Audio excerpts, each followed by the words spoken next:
First ever factory outlet మన Mukunda jewellers వారు తెలుగు నూతన సంవత్సరం ఉగాది పండుగ సందర్భంగా నక్షి మేళా జరుగుతుంది. అన్ని నక్షి జ్యువెలరీ మీద VA ఫ్లాట్ 9.99% మాత్రమే. త్వరపడండి.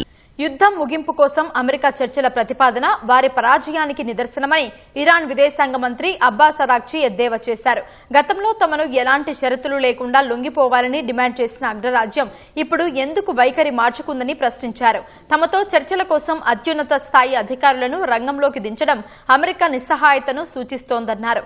ఇప్పటి వరకు ఇరు దేశాల మధ్య అధికారికంగా ఎలాంటి చర్చలు జరగడం లేదని అరాగ్చి స్పష్టం చేశారు. మధ్యవర్తుల ద్వారా అందుతున్న సందేశాలను చర్చలుగా భావించలేమన్నారు. చర్చల కోసం అమెరికా అభ్యర్థించడం ఇరాన్ సాధించిన నైతిక విజయమన్నారు. పశ్చిమాసియా యుద్ధానికి ఇజ్రాయెల్ ప్రధాన కారణమన్న అరాగ్చి అమెరికాను బలవంతంగా ఈ ఘర్షణలోకి లాగిందని ఆరోపించారు.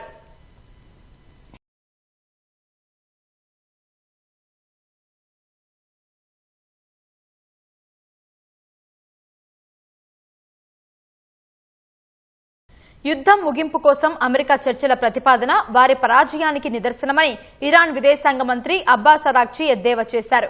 గతంలో తమను ఎలాంటి షరతులు లేకుండా లొంగిపోవాలని డిమాండ్ చేసిన అగ్రరాజ్యం ఇప్పుడు ఎందుకు వైఖరి మార్చుకుందని ప్రశ్నించారు. తమతో చర్చల కోసం అత్యున్నత స్థాయి అధికారులను రంగంలోకి దించడం అమెరికా నిస్సహాయతను సూచిస్తోందన్నారు. ఇప్పటి వరకు ఇరు దేశాల మధ్య అధికారికంగా ఎలాంటి చర్చలు జరగడం లేదని అరాగ్చి స్పష్టం చేశారు. మధ్యవర్తుల ద్వారా అందుతున్న సందేశాలను చర్చలుగా భావించలేమన్నారు. చర్చల కోసం అమెరికా అభ్యర్థించడం ఇరాన్ సాధించిన నైతిక విజయమన్నారు.